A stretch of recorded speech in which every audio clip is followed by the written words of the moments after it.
قسط والا آپ کی خدمت میں عرض کر رہے ہیں۔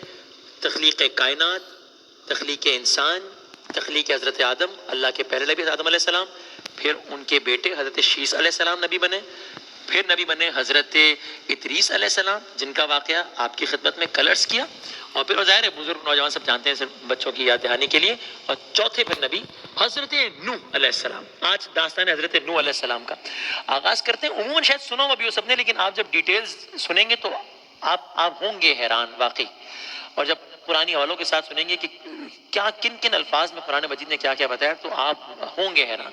میں بہت حیران ہوا جب میں نے مطالعہ کیا تھا۔ تو حضرت نوح علیہ السلام کی داستان آج شروع ہو رہی ہے۔ تو پہلی بات تو یہ کہ جو نون ہیومن ہسٹری ہے، معلوم انسانی تاریخ میں، یہ حضرت نوح علیہ السلام کا زمانہ کتنا پرانا ہے، پہلے اس سوال کا جواب دیکھیں۔ 100 سال، 200 سال، 1000 سال، یہ کتنی پرانی بات ہے اندازہ۔ نون ہیومن ہسٹری میں حضرت نوح علیہ السلام اور جو ان کی قوم ہے وہ قدیم ترین قوم ہے، قدیم ترین قوم۔ اب کتنی قدیم یہ جانتے ہیں، قدیم بڑا ریلیٹو ٹرم ہے نا، کتنے سال، یعنی اگر آج سے ہم ذرا ان کا زمانہ ناپنا شروع کرتے ہیں کہ کتنی پہلے کی بات ہے، ٹھیک، تو اس کو ذرا آسان کر لیتے ہیں۔ بھئی سرکار دو عالم صلی اللہ علیہ وآلہ وسلم کا دور آج سے کتنا پرانا ہے؟ تقریباً 1450 سال۔ یہ 1441 ہجری ہے نا، تو اسے تقریباً 1450 سال، ٹھیک۔ اچھا، حضرت عیسیٰ علیہ السلام کا جو زمانہ ہے وہ سرکار دو عالم صلی اللہ علیہ وآلہ وسلم کے زمانے سے تقریباً 550 سال پرانا ہے۔ 1400 سال، 1450 سال یہ، اور 570 سال پرانا، جس کا آسان طریقہ ہے جاننے کا، یہ 2020 ہے نا، 2020، تو حضرت عیسیٰ علیہ السلام کو آئے ہوئے اندازہ سمجھ لیجیے 2020 سال ہو گئے، ٹھیک، 2020 سال ہو گئے۔ حضرت موسیٰ علیہ السلام، یہ ایسی ایک بات ہے اگر یہ یاد رہ جائے تو اچھا ہے، ورنہ صرف ایک ویسی معلومات کے لیے، حضرت موسیٰ علیہ السلام کا زمانہ حضرت عیسیٰ علیہ السلام سے 1400 سال پرانا ہے، ٹھیک۔ حضرت موسیٰ علیہ السلام کا زمانہ عیسیٰ علیہ السلام سے 1400، اچھا۔ اللہ کے نبی حضرت یوسف علیہ السلام، حسن یوسف، داستان یوسف عرض بھی کریں گے۔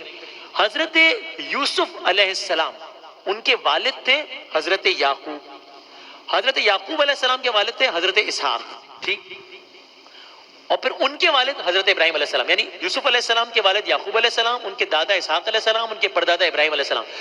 ابراہیم علیہ السلام کا دور آج سے تقریباً 4500 سال پرانا ہے، 4500 ایئر، 4500 سال پرانا، یہ ابراہیم علیہ السلام تک پہنچا۔ ہم بات کر رہے ہیں نوح علیہ السلام کی۔ بعض روایات کے مطابق حضرت ابراہیم علیہ السلام کا زمانہ اور حضرت نوح علیہ السلام کا زمانہ، ان کے دوران 10 نسلوں کا فرق ہے، 10 نسلوں کا۔ تو ہاں، اور اس زمانے میں عمریں بہت زیادہ، اس کا تذکرہ بھی آئے گا۔ اور حضرت ابراہیم علیہ السلام اور نوح علیہ السلام کے درمیان 10 جنریشنز کا فرق ہے۔ نوح علیہ السلام اور آدم علیہ السلام کے درمیان بھی 10 جنریشنز کا فرق ہے، ٹھیک۔ اور اس زمانے میں ابھی سر محسن بھائی بھی بتا رہے تھے، ویری رائٹلی پوائنٹڈ آؤٹ، کہ انسانوں کی عمریں بہت زیادہ ہوتی تھی، اب تو کچھ رہی نہیں اس کے مقابلے میں۔ یعنی حضرت آدم علیہ السلام کی عمر تقریباً 1000 سال تھی، 1000 ایئرس۔ میں حضرت صالح علیہ السلام کی قوم کا قصہ پڑھا تھا، آپ کی خدمت میں عرض بھی کریں گے، تو اس زمانے میں لوگوں کی عمر اتنی بڑی ہوتی تھی کہ وہ پہاڑوں میں مضبوط گھر بناتے تھے مٹی کے، انسان کے مرنے سے پہلے وہ گھر گر جاتا تھا، اتنی بڑی عمر، اتنی سالوں کی ان کی عمر ہوتی تھی۔ آدم علیہ السلام کی عمر تقریباً 1000 سال تھی۔ نوح علیہ السلام کی عمر کے بارے میں تو قرآن مجید نے بتایا کہ کتنی سال تھی، 950 سال، قرآن مجید میں۔ سورہ عنکبوت کی ایک آیت کا ترجمہ ہے، اور یقیناً ہم نے نوح کو اس قوم کی طرف ارسال کیا تو وہ ان میں 50 برس کم 1000 برس رہے، 1000 minus 50، 950، 950 سال، قرآن مجید۔ قرآن پاک کی بہت ساری صورتوں میں تذکرہ ہے حضرت نوح علیہ السلام کا، بہت صورتوں میں، اور ایک تو پوری مکمل سورہ ہے آپ کے نام پر، سب جانتے ہیں سورہ نوح۔ تو آدم علیہ السلام 1000 سال تقریباً، نوح علیہ السلام تقریباً 950 سال، پھر یہ عمر ایوریج ایج کم ہونا شروع ہو گئی۔ ابراہیم علیہ السلام کی ایج تھی تقریباً 173 ایئرس، یہ ڈکلائن آنا شروع ہوا، 173 سال۔ سرکار دو عالم صلی اللہ علیہ وآلہ وسلم کی عمر مبارک تھی 63 سال، 63 ایئرس۔ اور ابھی جو ایوریج ایج ہے وہ تقریباً اتنی ہی ہے، اس وقت سے لے کر آج تک انسانی جو عمر ہے وہ تقریباً 60-65 برس ہی ہے، ٹھیک۔ تو یوں ثابت ہوا کہ نوح علیہ السلام کا دور آج سے تقریباً 6,500 یا 7,000 سال پرانا ہے، 7,000 ایئرس، 7,000 ایئرس، ٹھیک۔ اچھا جغرافیکلی لوکیٹڈ کہاں تھے, علاقہ کون سا تھا؟ بعض روایت بتاتی ہیں کہ آج کل کا جو عراق ہے نا, عراق کے قریب و جوار کا علاقہ وہ تھا حضرت آدم علیہ حضرت نوح علیہ السلام کا. بعض مورخین, کیونکہ ظاہر اتنی پرانی بات ہے تو یہ اس پہ بڑی تحقیق ہوئی اور بہت سارے مورخین نے اپنی اپنی رائے دی. بعض مورخین سمجھتے ہیں کہ ان کا علاقہ یہ علاقہ تھا دنیا کا, بر صغیر پاک و ہند تھا جہاں نوح علیہ السلام آئے تھے. اسی لیے بعض روایت میں کہ حضرت بی بی حوا کا جو تنور تھا وہ ہندوستان میں تھا بعض روایات کے مطابق, اور یہ وہی تنور ہے جس سے قرآن کے مطابق نوح علیہ السلام کے طوفان کا آغاز ہوا تھا. تو اس سے بعض مورخین سمجھتے ہیں کہ وہ بھی اسی طرف رہتے. آگے بڑھتے ہیں, قصہ شروع کرتے ہیں. یہ ذرا انٹروڈکشن ہو گیا کچھ معلومات. نوح علیہ السلام کی قوم گمراہی کی انتہا, بیرا روی کی انتہا, اخلاقی پستی کی انتہا. مطلب کون سا ظلم جرم تھا جو نہیں ہو رہا تھا؟ قوم کیا کرتی تھی؟ بت پرستی کرتی تھی.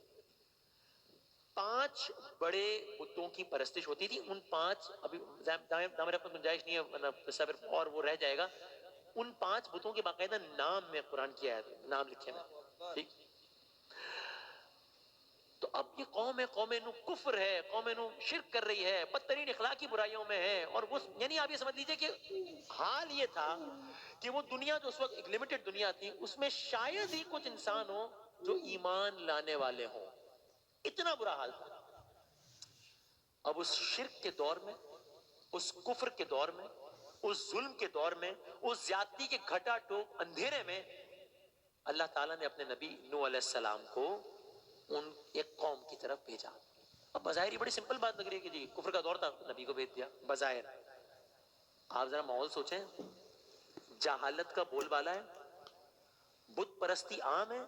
ایسے میں اللہ کا ولی, اللہ کا ایک نبی, اللہ کا ایک بندہ آ رہا ہے جو کہ آ کے پوری دنیا کو چیلنج کر رہا ہے کہ بھائی تمہیں جو کر رہے ہو سب غلط کرو. پوری دنیا کے نارمز کو چیلنج کر رہا ہے, ریلیجن کو چیلنج کر رہا ہے, کسٹمز کو چیلنج کر رہا ہے, ٹریڈیشن کو چیلنج کر رہا ہے, چیلنج کر رہا ہے سب کہ لوگوں سے کہہ رہا ہے کہ جو بت پرستی تم کر رہے ہو سب غلط ہے.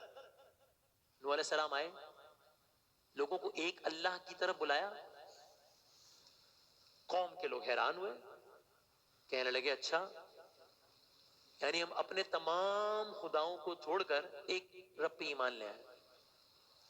نوح علیہ السلام نے اپنی دعوت جاری رکھی. نوح علیہ السلام دعوت دیتے رہے, قوم انکار کرتی رہی.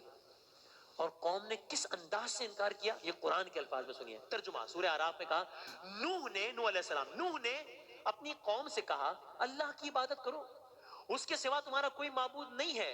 اور ساتھ میں لوگوں کو وارن بھی کیا, کہا مجھے تمہارے بارے میں بڑے دن کے عذاب کا بہت ہی ڈر ہے. مغموم تھے اپنی قوم کے لیے. تو جواب کیا دیا قوم نے, یہ بھی قرآن نے بتایا. تو جو ان کی قوم کے سردار تھے, بڑے تھے, وہ کہنے لگے نعوذ باللہ, وہ کہنے لگے ہم تو تمہیں گمراہی میں مبتلا دیکھتے ہیں. یعنی صرف جھٹلا نہیں رہے, الٹا الزام لگا رہے ہیں کہ ہمیں تو لگتا ہے کہ نعوذ باللہ آپ گمراہ ہیں. اچھا یہ وہ باتیں تھیں کہ جب نوح علیہ السلام نے دعوت دی تو ان کی قوم کے جو سردار تھے انہوں نے نوح علیہ السلام سے کہا. لیکن ان سرداروں کو یہ بھی ڈر تھا نا کہ ہم اس قوم کے سردار ہیں, ایک اللہ کا نبی آیا دعوت دے رہا ہے, اگر لوگوں نے اس کی دعوت قبول کر لی ہمارا کیا ہوگا بھائی. اپنے الفاظ میں کہوں, اپنی دکانیں بھی تو خطرے میں نظر آ رہی تھی نا سب کو. تو ان سرداروں نے اپنی قوم والوں کو کیا کہا, یہ تو جو کہا نا حضرت نوح علیہ السلام کو کہا, اپنی قوم والوں کو کیا کہا یہ بھی قرآن نے بتایا. سورہ مومنون کی آیت کا ترجمہ ہے, ان کی قوم کے سردار اپنی قوم سے کہنے لگے یہ تو تم جیسا عام آدمی ہے, اعوذ باللہ, تم پر بڑائی حاصل کرنا چاہتا ہے. اللہ چاہتا تو فرشتے اتار دیتا. ہم نے اپنے باپ دادا میں تو, یہ قرآن کی آیت کا ترجمہ ہے, ہم نے اپنے باپ دادا میں تو یہ بات کبھی نہیں سنی. یہاں تک جملہ آیا, کہا گیا اس کو تو دیوانگی کا عارضہ ہے. یعنی اپنی قوم کے لوگوں کو دلائل دے رہے ہیں کہ بھائی اگر اللہ نے ہماری اصلاح کرنا مقصود تھی تو اللہ اس پر قادر نہیں تھا کیا کہ میں فرشتہ بھیج دیتا ہم جیسا, نعوذ باللہ, ہم جیسا کیوں ایک انسان بھیجا ہے. اور کیا یعنی ہمارے باپ دادا غلط ہے کیا؟ سورہ شعراء کی ایک آیت کا ترجمہ ہے کہ ان قوم کے لوگوں نے نوح علیہ السلام کو کہا اے نوح, اگر تم, اے نوح علیہ السلام, اے نوح اگر تم باز نہ آئے تو سنگسار کر دیے جاؤ گے. یعنی پہلے صرف نیگیٹ کیا, پھر اپنے لوگوں کو کنونس کیا, اور اب تھریٹ کر رہے ہیں. بس میں آج کی بات یہاں تک تمام کرتا ہوں. سورہ نوح میں, سورہ نوح کی بھی آیت سنتے جائے جاتے تھے, حضرت نوح کا نوحہ تو سنیے، یہ نام نوح کیوں بڑا کلرز کریں گے؟ نوح کا مطلب کیا؟ ایک آیت کا ترجمہ ہے، نوح علیہ السلام کا نوحہ سنیے، سورہ نوح میں ترجمہ ہے، اے پروردگار، اے پروردگار۔ اب آپ یہ سنیے اور ان آیات کو محسوس کیجئے، جس طرح میں نے کہا نا شروع میں کہ واقعہ شاید سب کا سنا ہوا ہوگا، لیکن ڈیٹیلز میں جائیں گے تو حیران ہو گئے۔ آپ سنیے قرآن آیات کا ترجمہ۔ کہنے لگے اے پروردگار، میں اپنی، اس کو محسوس کیجئے گا، میں اپنی قوم کو دن رات بلاتا رہا، لیکن میرے بلانے سے تو یہ اور زیادہ گریز کرتے رہے، جتنا میں بلاتا رہا اتنا گریز۔ اب اگلی بات سنیے، میں حیران ہوا یہ آیت پڑھ کے، جب میں نے ان کو بلایا کہ توبہ کریں تو انہوں نے کیا کیا؟ انہوں نے اپنے کانوں میں انگلیاں ڈال لی، کپڑے اوڑھ لیے اور اڑ گئے اور اکڑ کر بیٹھ گئے۔ یعنی اگر میں اپنے الفاظ میں کہوں تو یہ یعنی بدتمیزی، یعنی آپ یہ سوچئے ہم جیسے گناہ گار، کوئی کمپیریزن نہیں ہے نا، میں کسی سے مخاطب ہو رہا ہوں اور وہ میری بات نہ سنے، کوئی حرکت نہ کر بات، تو میں 2 منٹ بعد کہوں گا نا کہ بھائی آپ میری بات سن لیں گے، آپ یہ موبائل سے مت کھیلیے، میری بات سن لیں، آپ سے بات کر رہا ہوں۔ یہ اللہ کا نبی اللہ کا پیغام بتا رہا ہے، اور یہ نہیں کہ لوگ نہیں سن رہے، یہ حرکات کر رہے ہیں، کانوں میں انگلیاں ڈال رہے ہیں، مذاق اڑا رہے ہیں، کپڑے اوڑھ لیے، اڑ گئے۔ قوم کا یہ رویہ جاری ہے، نوح علیہ السلام کی تبلیغ جاری ہے۔ ہوگا کیا؟ کلرز کریں گے انشاءاللہ، بریک کے بعد دوبارہ حاضر۔